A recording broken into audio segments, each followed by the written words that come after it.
Good afternoon, I'm Milton Walker with the Midday News. A special welcome if you are watching on onespotmedia.com.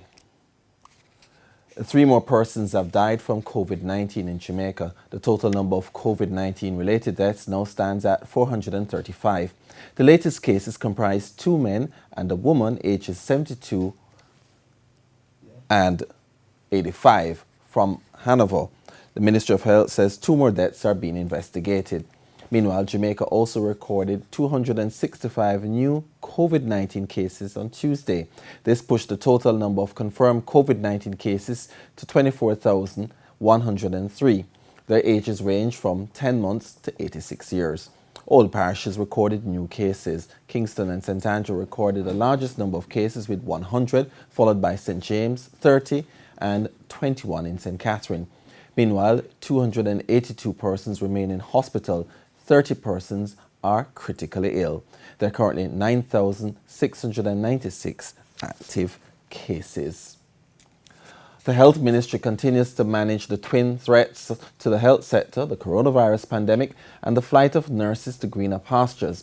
It's why the Nursing Association is calling on the government to dedicate a budget for training nurses to counter the migration of healthcare workers, thus reducing pressure and remaining. We will come back to that.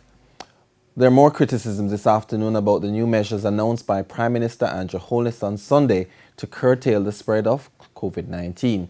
Head of the School of Public Health at the University of Technology, Professor Winston Davidson, says while he supports most of the measures outlined, there are some that are just not logical. Shamela Pullin reports. On Sunday, Prime Minister Andrew Holness said that effective March 8, weddings are allowed with a maximum of 25 persons. This includes the pastor, witnesses, and wedding party. This is a part of the new COVID-19 measures aimed to minimize the spread of the virus. But head of the School of Public Health at the University of Technology, UTech, Professor Winston Davidson says this is a recipe for disaster. Professor Davidson is of the view that instead of having 25 persons, he would recommend 10.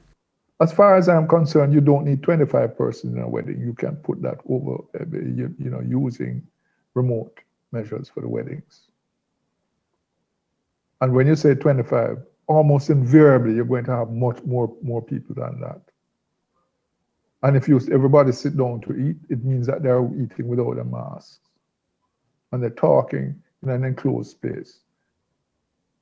It doesn't make any sense. Also of worry are those persons traveling into the island at this time when the country is recording high COVID-19 cases daily and hospitals running out of bed space. Mr. Holness had said all persons traveling to Jamaica, including Jamaicans, must present a negative COVID-19 test within 72 hours prior to travel date. Business travelers must present a pre-test result and will incur the cost of a PCR test after arrival in Jamaica. But Professor Davidson is concerned. Those who come from infected areas, and we have to maintain a very, very strong restriction and monitoring on persons coming into Jamaica.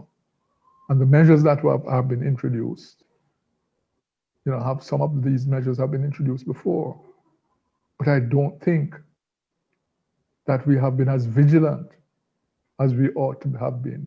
Professor Davidson is hoping that the vaccines will arrive soon. He said from a public health standpoint, this is the only way out of this crisis. I have never experienced a pandemic in the whole 50 odd years or so in public health.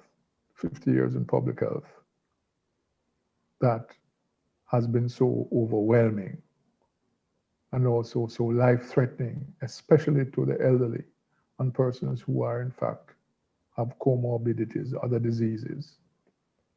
And it is this age group that I'm really worried about. Shamela Pullin, TVJ News. And we go back to that story about the Nurses Association proposing to the government that they counter the migration of nurses to greener pastures with a training budget. Jamaica's healthcare system has been suffering, especially because of the COVID-19 pandemic. Hospitals have been fighting to meet the needs of the increased COVID-19 patients they now serve.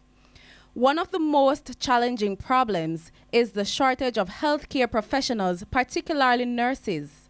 The country's nurses are increasingly being recruited abroad, which is causing a serious staffing gap at local health facilities. Since the start of the year, about 108 nurses have already migrated.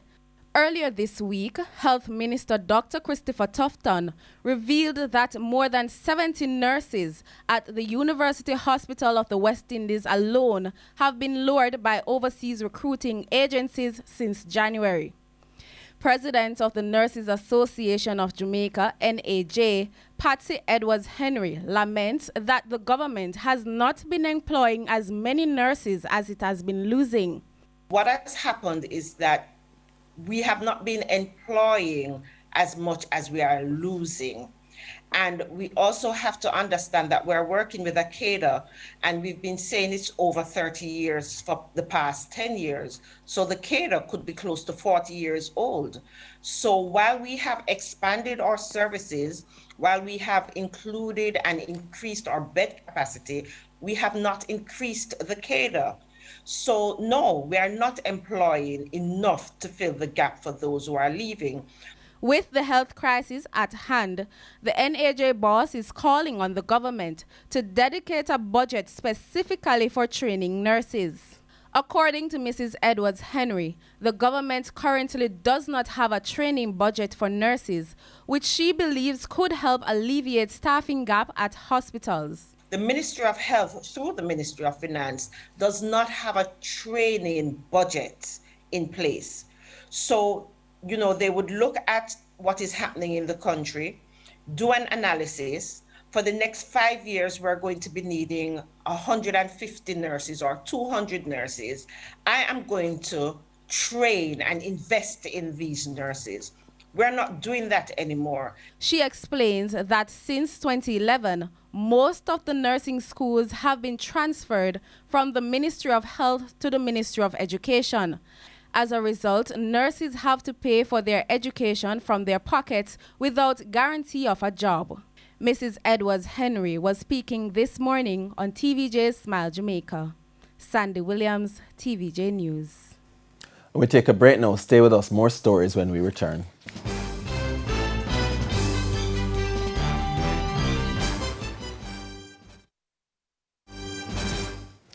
Welcome back. Continuing the news. The Pharmaceutical Society of Jamaica has thrown its support behind the government's recent decision not to introduce Ivermectin to help in the fight against COVID-19.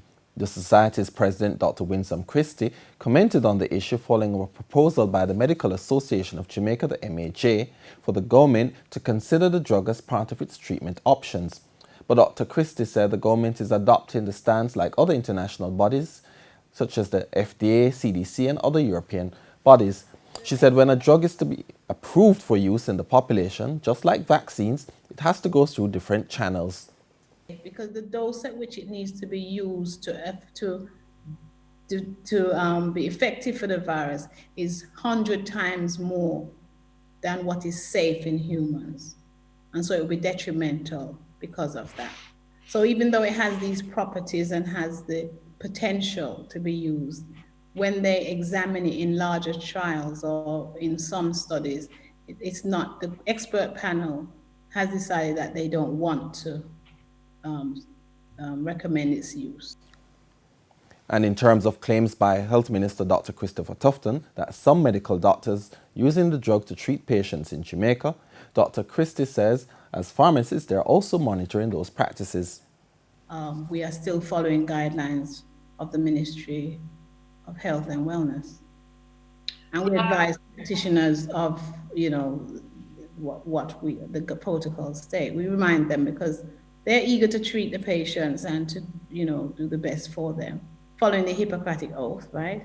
But then we have our laws that we have to abide by too, to protect the patients, just like them. 3 security guards were shot during what is suspected to be an attempted robbery in Santa Cruz, St. Elizabeth this morning. Around 8 o'clock, Guardsmen security guards were ambushed as they drove their armoured van to a Western Union and Cambio on Main Street. They were pounced on by 3 men who opened fire. One of the security guards was seen on the ground, suffering from gunshot wounds, and the other 2 inside the vehicle with gunshot wounds. Persons quickly gathered at the scene and assisted the guards into a police vehicle, which rushed them to hospital. The gunmen escaped in a white Honda Civic motor car. It's not yet clear if they got away with anything. The police are now processing the scene. And here's a preview of what's coming up in this evening's Health Report. In the next edition of the Health Report, we'll look at ways in which persons can prevent COVID-19. You want to soap your hands completely, and you want to be washing for about 20 seconds. The common thing is that you sing happy birthday twice, and that should cover about 20 seconds. You rinse properly and dry. In all of this, you also don't want to be contaminating yourself following the washing. If the handle of the pipe may be dirty. So there are all these intricacies which you have to pay attention to maintain proper hand washing technique. That's the Health Report this evening in Primetime News. And now for today's Healthy Living tip. Stay home as much as you can. Keep a safe distance. Wash hands often. Cover your cough. Sick, call ahead. In news overseas, U.S. President Joe Biden made a firm commitment on Tuesday regarding the coronavirus vaccine rollout in America. Mr. Biden says the United States will have enough vaccine for every adult in the nation by the end of May. More from the CNN. I've always said this is a wartime effort. Tonight, a White House brokered historic partnership to ramp up vaccine production. 2 of the largest healthcare and pharmaceutical companies in the world that are usually competitors are working together on the vaccine, Johnson & Johnson and Merck. President Joe Biden negotiating for pharmaceutical giant Merck to help fierce competitor Johnson & Johnson produce its single-shot vaccine. This is the type of collaboration between companies we saw in World War II. Biden deploying the Defense Production Act to help Merck secure equipment for production, underscoring the administration's push to surge the vaccine in the coming months. We're now on track to have enough vaccine supply for every adult in America by the end of May. And pressing states to prioritize vaccinations for educators and staff, and directing the federal pharmacy program to prioritize teachers throughout the month of March. Let's treat in-person learning like an essential service that it is. All as Biden continues to push to pass his $1.9 trillion COVID relief package, a central component to the administration's plans to vastly expand vaccine distribution infrastructure. In the past 2 weeks alone, we've engaged with over 375 members and offices, over 100 of which were bipartisan. Biden meeting virtually with Senate Democrats as the clock ticks down towards his March 14th deadline. In sports, veteran Jamaica and West Indies batsman Chris Gayle says he's willing to bat wherever is suitable for the Caribbean side in the upcoming series against Sri Lanka, which starts today at the Coolidge Cricket Ground in Antigua at 5 p.m. Jamaica time. Gayle also revealed that until recently he considered quitting international cricket. Jermaine Brown reports. Chris Gayle has batted 54 times for the West Indies in T20 internationals, and on all 54 occasions, he has opened the innings for the Caribbean team. But on Wednesday, when the Windies take on Sri Lanka in the first of 3 T20 internationals at the Coolidge Cricket Ground in Antigua, the hard-hitting batsman could bat down the order for the 2-time World T20 champions. In recent times, Gayle has batted at number 3 in T20 franchise cricket around the world, including in the IPL last season with the Kings XI Punjab, now called the Punjab Kings. He's one of 4 specialist openers in the Windies squad for the series, along with Lendl Simmons, Evan Lewis and Andre Fletcher. But he says he is open to batting wherever he's needed. Not a problem. I'm good at playing spin. I'm good at playing fast ball as well as I know as I'm an opener.